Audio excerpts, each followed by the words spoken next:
1.5 behind you. This is the last lap. And behind him is Ajar, 2 seconds. Charles, 1.5 behind. Let him by.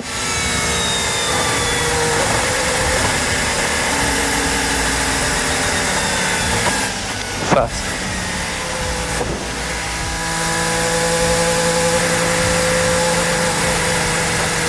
At 1.5 behind you. This is the last lap. And behind him is Ajar, 2 seconds. Charles, 1.5 behind. Let him by.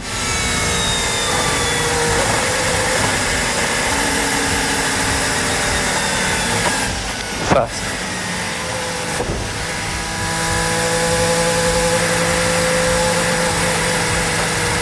Lewis Hamilton, 7-time world champion, finally looked like he had found rhythm with Ferrari.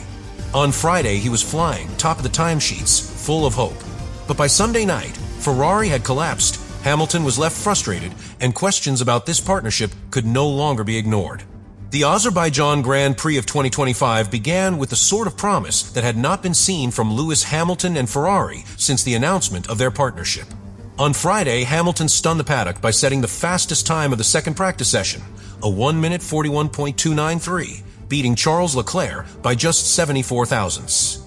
For a driver who had spent months battling a stubborn Ferrari that refused to behave under braking, this was the clearest signal yet that things were finally turning in his favor. The commentators spoke of a revival, the atmosphere in the Ferrari garage was upbeat, and for once, the whispers in the paddock were of Ferrari as genuine contenders. That breakthrough on the brakes mattered more in Baku than almost anywhere else. The street circuit punishes hesitation. Its long straights tempt drivers into bravery, but the true test is stopping the car from 340 kilometers per hour into hairpins that leave no margin for error. Hamilton had been fighting for control over the rear end of the SF25 all season, yet on Friday the car responded. The rear stayed planted, the stopping power looked sharp, and for the first time since his move from Mercedes, Hamilton carried himself with the relaxed confidence of a man who trusted his machine. The pictures of him smiling with engineers, joking in the garage, were a rare glimpse of optimism in scarlet. But Formula One has a cruel way of shifting sands overnight. On Saturday, the temperature of the asphalt dropped by a handful of degrees, the wind shifted direction, and humidity crept higher. To a casual observer, these were minor details. To a Formula One car, they were seismic. The Ferrari that had looked balanced and predictable on Friday became edgy and nervous 24 hours later. The rear end lost stability. What had been progress turned back into fragility. And as the engineers scrambled to adjust the setup, the calm that Hamilton had rediscovered quickly dissolved. Qualifying turned into chaos. 6 red flags made it the most interrupted session in the history of the sport, and Ferrari were among the biggest losers. Hamilton, who had progressed comfortably through Q1, expected to fight for pole. Instead, Ferrari's strategy collapsed. With one fewer set of medium tires than rivals after a questionable practice program, Hamilton was sent out on softs while Leclerc and others bolted on mediums. The difference was decisive. Leclerc used the very tires Hamilton had been pleading for to knock his teammate out in Q2. In a single moment, what could have been a front row start turned into a humiliating 12th on the grid. Hamilton's frustration was immediate and unfiltered. Over the radio, and later in interviews, he made no attempt to hide his anger. "We did not have the right tire at the end. The medium was much faster. We knew that, they said, was worth about 3/10, and it felt great. We should have used it in Q2. These were not the words of a driver blaming luck. They were the words of a champion questioning the very decision-making of his new team.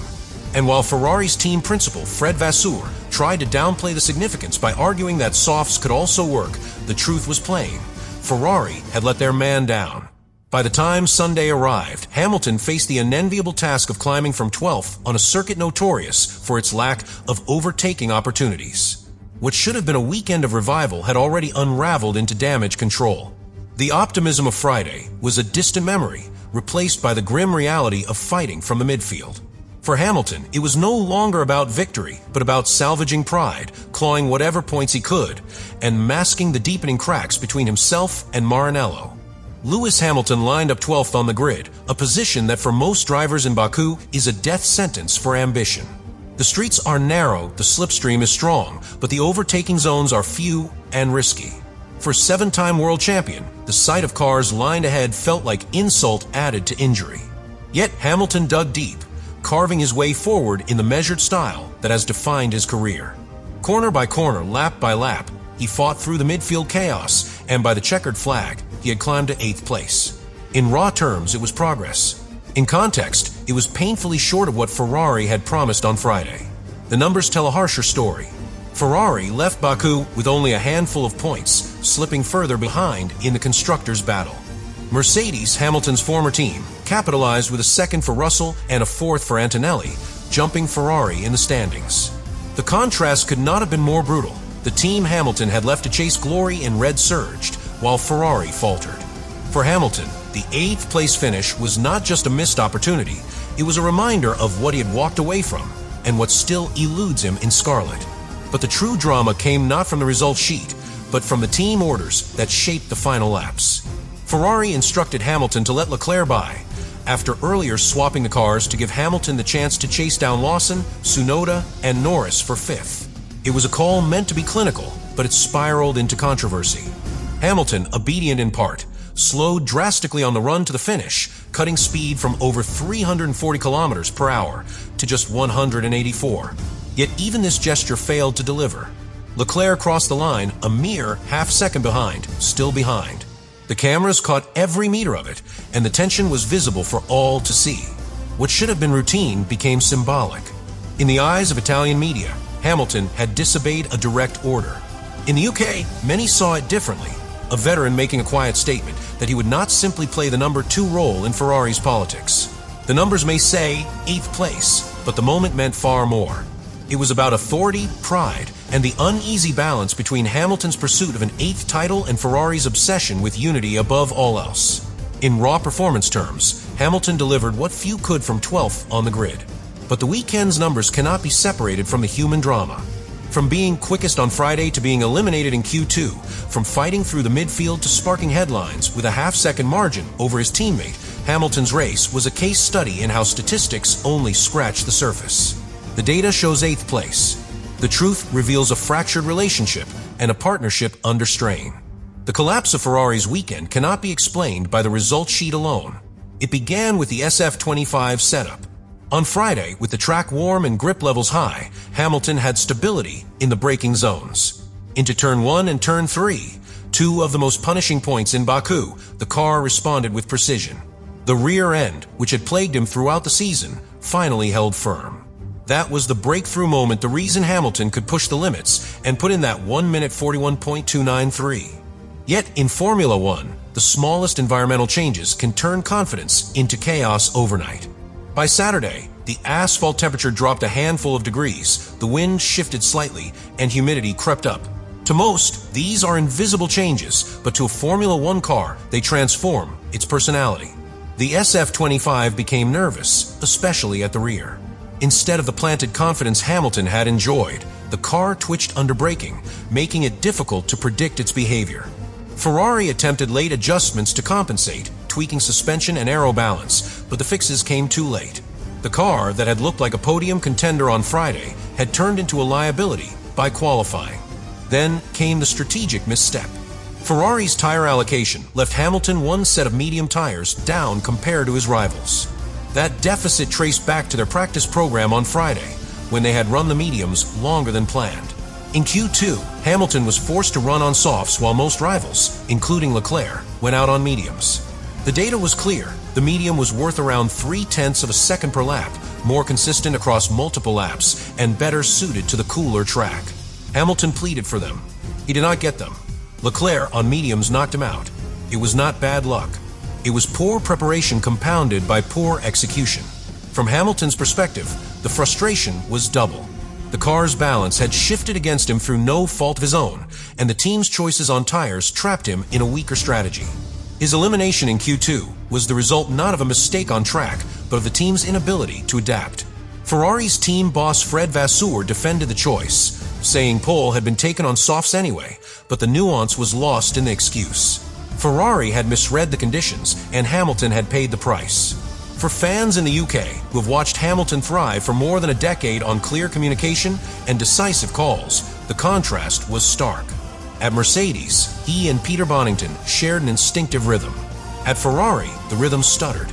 The 6.5-second silence when Hamilton begged for help with rear grip in qualifying summed up the gap. In Baku, that gap in communication and preparation was exposed ruthlessly, and it set the stage for the messy race that followed. The race itself seemed, for much of the afternoon, like a slow grind. Hamilton fought his way forward from 12th, never spectacular, but always steady, climbing towards the points with calculated moves. Yet it was in the final laps that the weekend's true drama exploded. Ferrari issued the order. Hamilton was to let Leclerc back through. Earlier, the team had swapped them, giving Hamilton the chance to attack Lawson, Tsunoda, and Norris for 5th. That chase came to nothing, and now Ferrari wanted to restore balance. On paper, a straightforward instruction. In reality, a spark thrown into a powder keg. Hamilton responded in a way that left the world debating his intent. On the long run to the line, he lifted off dramatically. His Ferrari bled speed, dropping from more than 340 kilometers per hour down to barely 184. For a few seconds, it looked almost comical, a 7-time champion crawling to the flag. And yet, even with this exaggerated slowdown, Leclerc did not make it through.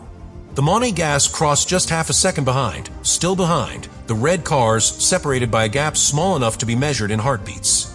The image was unmistakable. Hamilton had followed the letter of the order, but not its spirit. The reaction was instant and polarized. Italian media condemned Hamilton, with headlines accusing him of disrespecting Ferrari and undermining unity. They argued that a driver who ignores orders, even subtly, cannot truly be a team man. In contrast, many British fans saw defiance wrapped in dignity. To them, Hamilton had made a statement. He would not simply roll aside. He had been brought to Ferrari as a leader, not a passenger, and he was not about to fade into the shadows of Maranello's politics. The half-second gap became more than a statistic.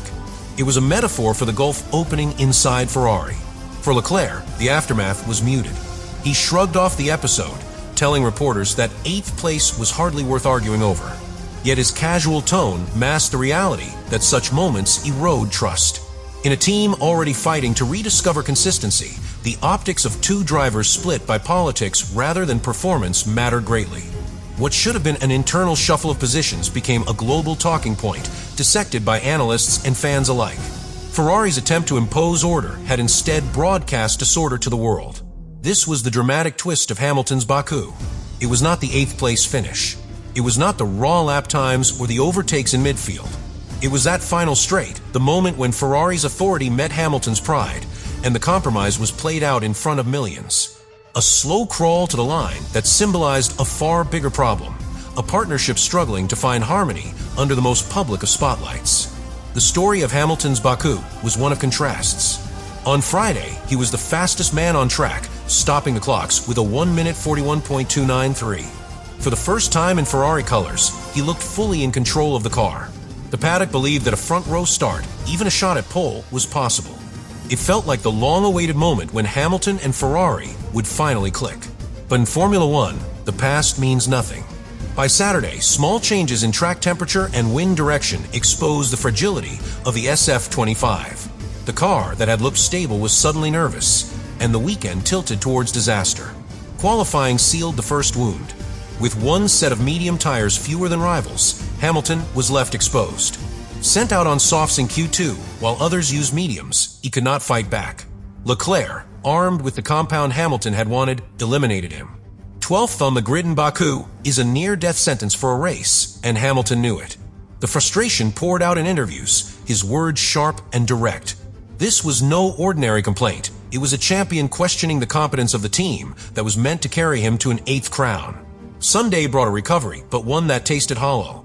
Hamilton fought his way to 8th place, grinding through the midfield with resilience. On paper, it was progress. In reality, it was survival. And it was overshadowed by the political storm of the closing laps. Ferrari's team orders, meant to be routine, turned into a spectacle when Hamilton slowed to crawl but still refused to hand the position to Leclerc. A half-second gap across the line told the story better than any press release could. Ferrari wanted obedience. Hamilton delivered defiance. By the checkered flag, the numbers said 8th place and points for Ferrari. But the real tally was harsher. Ferrari slipped behind Mercedes in the constructor standings. Hamilton's frustrations grew louder, and the public debate over his role inside Maranello exploded. From hope on Friday, to chaos on Saturday, to controversy on Sunday, Baku was not just another race. It was a microcosm of the Hamilton-Ferrari experiment, flashes of brilliance, undone by fragility and miscommunication.